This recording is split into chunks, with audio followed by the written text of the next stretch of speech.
Hello Stitchy friends and welcome to my Flosstube channel. My name is Kenzie from Puppy Stitchery, and today I'm going to be doing something slightly different out of my normal Flosstube videos, and I'm really excited for how this video has turned out. Today I'm going to be showing you how to fully finish a cross-stitch piece onto one of the live edge pieces of wood that you can find at your local craft store. And I bought mine at Hobby Lobby and cut it in half so that I would have a matching set for my finishes of the fox and the raccoon by Cottage Garden Samplings. Now my raccoon stitching has been all nice and ironed, and I have already stained the wood to the color that I want it. And I don't need to stain the whole thing because the stitching will cover up most of it. And I used this color wash tint in French Roast from Hobby Lobby and layered it on until I got the right opacity that I was looking for. And I did not spray this, I basically just let it dry overnight, and I have not had any trouble with the tint rubbing off, so really like this stuff. You're also going to need some sticky board or regular craft board to mount your cross-stitch piece on. And then feel free to pull any of your fancy trims or pom-poms or whatever you have to help cover the edge of the stitching. And you'll also need some sort of fabric glue that dries clear, and this one I also got from Hobby Lobby, but any fabric glue will work. And you definitely don't need it, but I would highly recommend using a hot glue gun because it is quick and easy, but if that makes you feel uncomfortable, you can always just use your fabric glue. And this one is an ultra fancy one that has its own charging station, but any type of glue gun will work. You'll of course need some pins and fabric scissors that will also be quite essential to this process. And I forgot to show you until later, but a seam ripper is actually very helpful as well. You'll of course want some sort of marking tool or pen, and then you'll also want fleece backing or some sort of fabric to help soften the edges of your sticky board. And as you'll notice here, I only had a few scraps left, so I decided to try using an extra piece of fabric as cushioning instead, and that worked perfectly fine. The next thing you're going to want to do is measure your stitching and see how much fabric edge that you want to show. So since my wooden board is quite narrow, I am not going to have much extra space on the sides, and so I only measured about 1.5 centimeters outside of the furthest line of stitching. And so you're just going to want to measure your piece and then write down whatever you want your final measurements to be. If you have any oddly shaped excess edges on your sticky board like I do, you can square them out now so that it makes it easier for you to do your final measurements. And then we'll just be pulling out our X-Acto knife and using a ruler to score along that straight line until it cuts through. And you could most likely use a scissors for this part too, but the X-Acto knife works really well. Now, because things are a little bit easier to manage with the sticky board, we'll measure out the exact size we want our piece, which for me is the 15.5 by 19.5 centimeters, and then you'll cut it out exactly as we did before.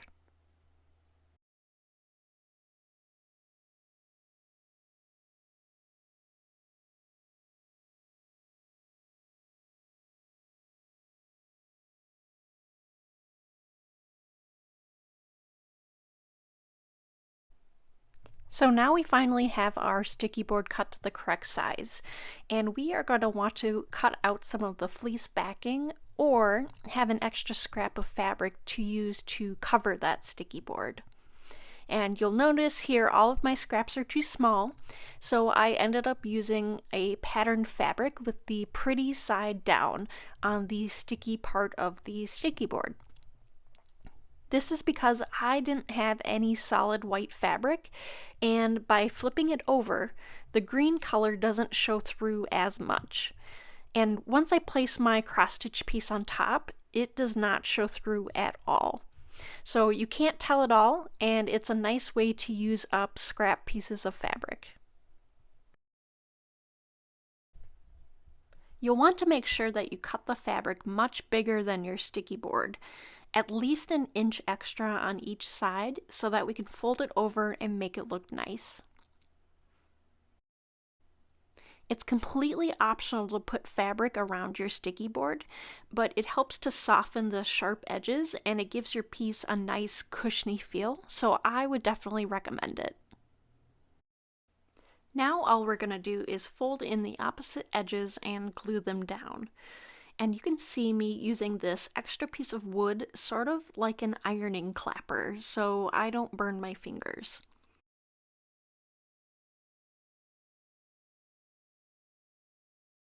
When we're folding in the last remaining edges, we want to cut down a little square chunk on the inside layer of the fabric, so that when we glue it down, the corners aren't so bulky.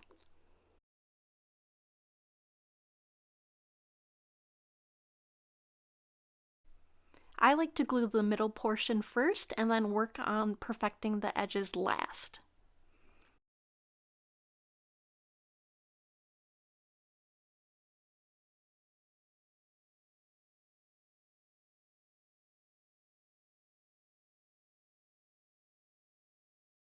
So you can see here, I take one of the edges and fold it into a little triangle using my finger so that it lays neatly on the front side. And then I glue down the little triangle flap so that it stays in place.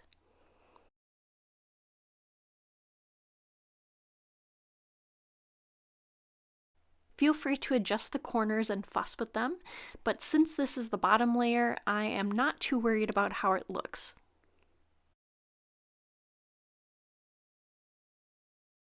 And then continue doing the triangle fold for the other 3 corners.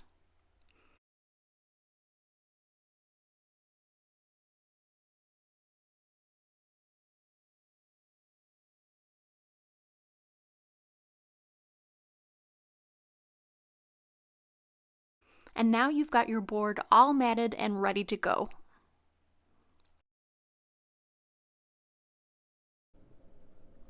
Next, we're going to want to pull out our pins so that we can tack it into place before gluing our stitched piece down. I know that many people use a sewing method where they tighten and loop thread on the back of the piece to adjust it into place, but I have never been able to get the hang of that. So for me, using pins is much easier and works well for me. But again, do what works for you. I'm just going to shimmy the stitched piece into place where I think it looks most even, and I'm going to put a pin in it and move to the opposite side.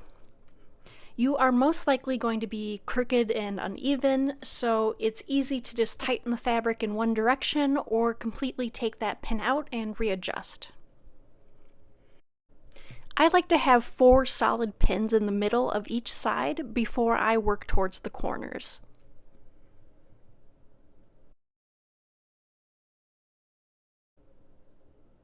Just keep checking and pinching and readjusting until you're happy with how it looks.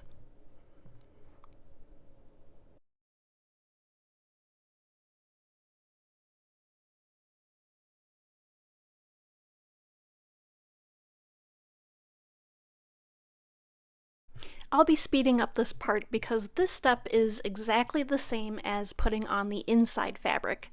You'll just be folding in each edge, gluing it down, moving to the opposite edge, and also gluing it down. Constantly be checking on the front to make sure that things didn't get shifted and that it's still looking okay.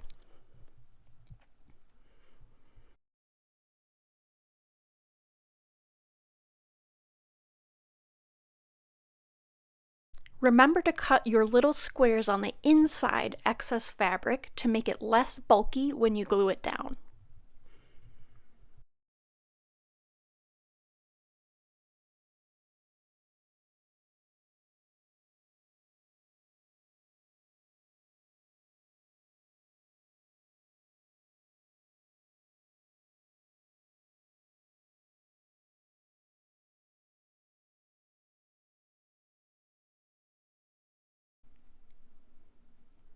Again, fold your little corner triangles and be especially aware of how they're looking from the front side, always flipping it over and checking.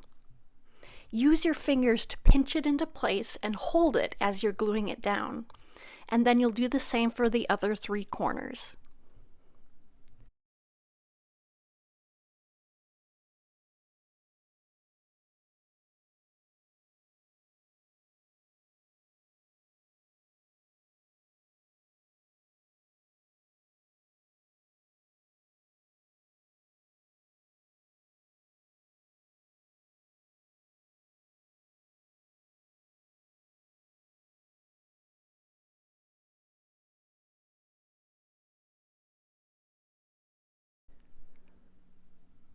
Once all of the gluing is complete, take out all of your pins and admire your amazing work.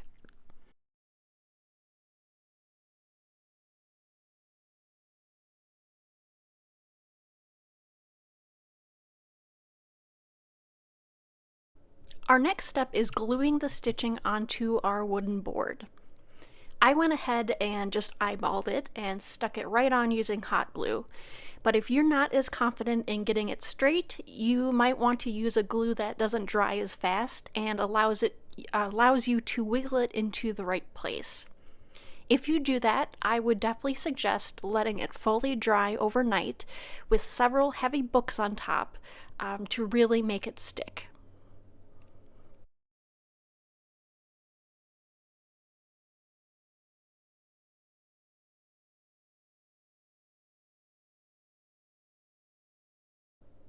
I'm going to pull out my previous finish and make sure I grab the correct pom-pom trim so that it matches. And this pom-pom trim is from Hobby Lobby and I think it's really cute.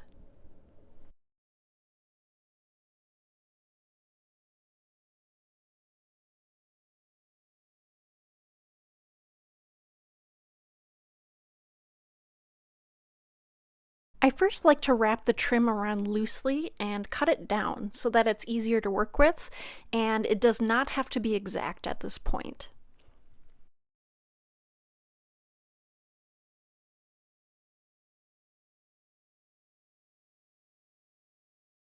I'm going to be using the fabric glue at this point because trim can be extremely fussy, and I like to have a little bit more time to wiggle it into place. So I would recommend starting at the bottom of your piece so that the join isn't as noticeable.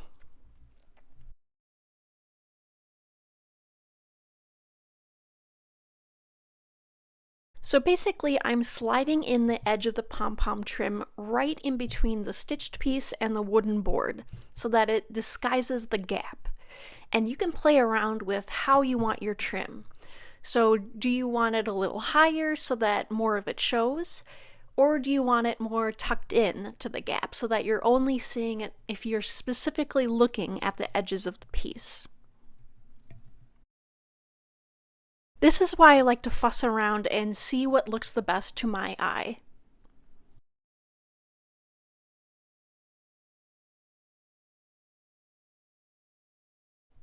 And then once I have an idea of how I'm going to place the trim, I lay a decently thick line of glue.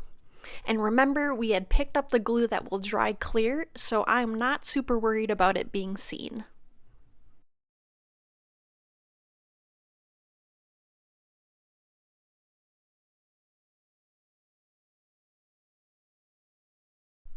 And so you'll tuck the trim into the correct spot using your finger, and you do the same thing for the corners as well.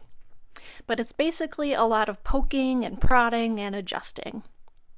I like to do little sections at a time, and something that I found that was really helpful was using a seam ripper to kind of pull and place the pom-poms exactly where I wanted them.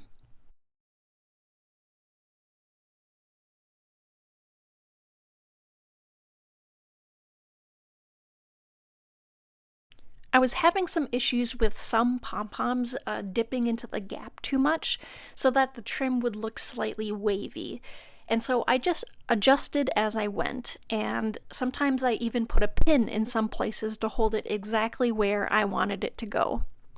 This was super helpful, especially as I was pulling the rest of the trim around the outside when I didn't want to disrupt what I had already adjusted.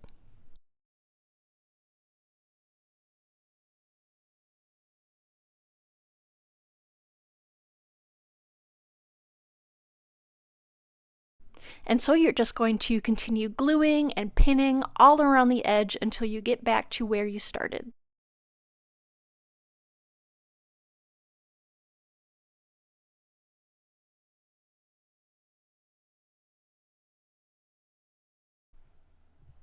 Once you get back to the starting point, you'll lay the trim on top of the other end of the trim and see where the best place to cut it will be.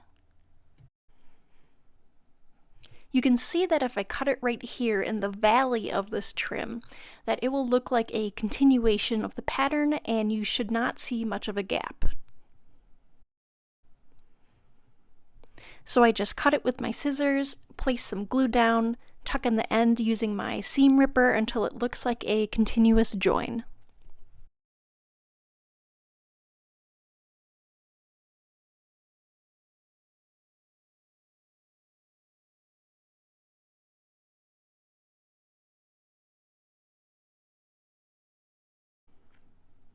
And then at this point, you'll want to let it dry overnight, and then in the morning, you can take out the pins. And you've done it! Amazing job! And here's what it looks like in the little stand, and what it looks like next to the fox piece. I think it turned out really nice, and I am so glad to have this complete. If you enjoyed this tutorial, please consider liking and subscribing to my channel, and please leave any questions that you have down below. Thank you so very much, and see you soon.